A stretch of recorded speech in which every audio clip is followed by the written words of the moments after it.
In this video, we're going to look at how to use Anvil to simulate an IEC 61850 server. Actually, we're going to simulate 3 different IEC 61850 servers, all using the simulation file that we created in the previous video by capturing live states from a real server using Hammer. In our booth demo, we actually used an embedded PC to run Hammer. Now, Anvil is just a Windows application, and typically you would run it on a PC.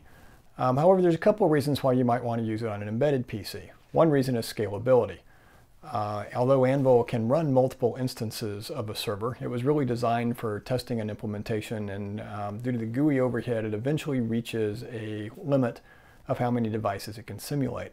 So with these embedded devices, which are available relatively inexpensively and don't take up much space, you could build a rack of these in a lab, for example, and run multiple instances on each one and very quickly simulate a pretty good sized network. Another reason you might want to use an embedded PC is for the ruggedness. So, for example, a field tech can toss one of these in his toolbox, and when he gets to the substation, he can just expect it to work because it's a pretty rugged device, unlike a laptop, which needs to have a little bit more care taken. This particular device is available from Advantech.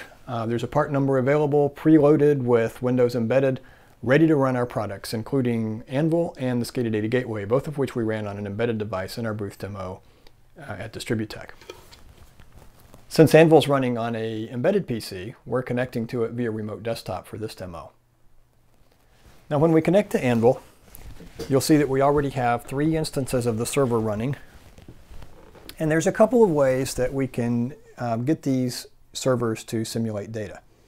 One way is to manually set data. So for example, we can scroll down to a voltage, click on the voltage, and enter a new value.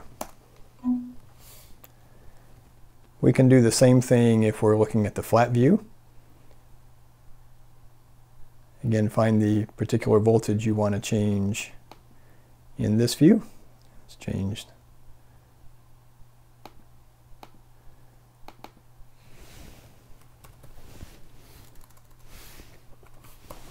And enter a new value. You can also use the simulation pane to simulate values at a specified frequency.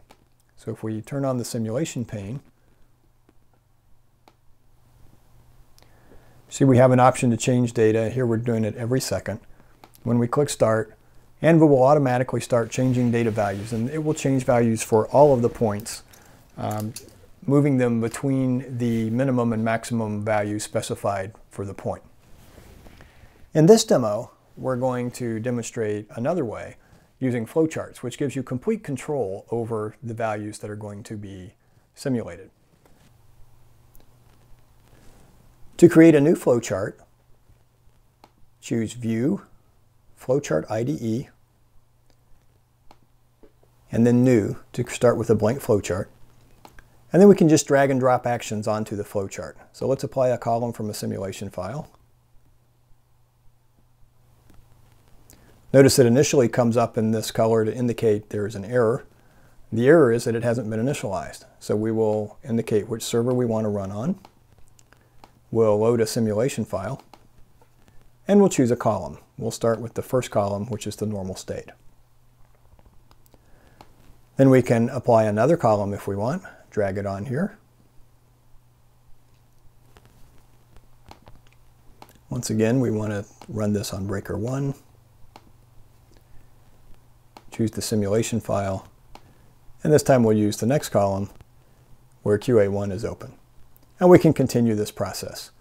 If we want to run these automatically, perhaps we want to insert a delay.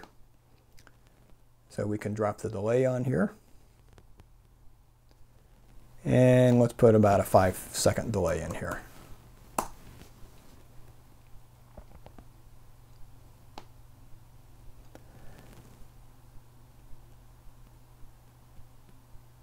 And so we can continue this process until we've built whatever kind of flowchart we want. Here's the flowchart that we used in our booth in the demo.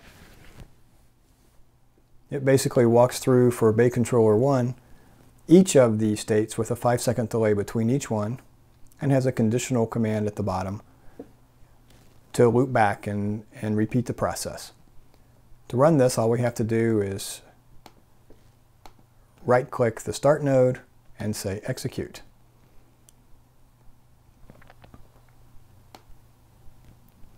And it will now step through this flowchart, executing each step.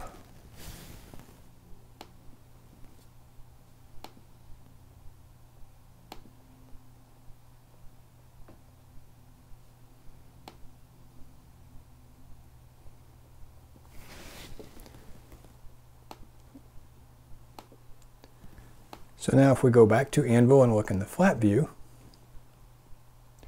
we'll see these values periodically changing.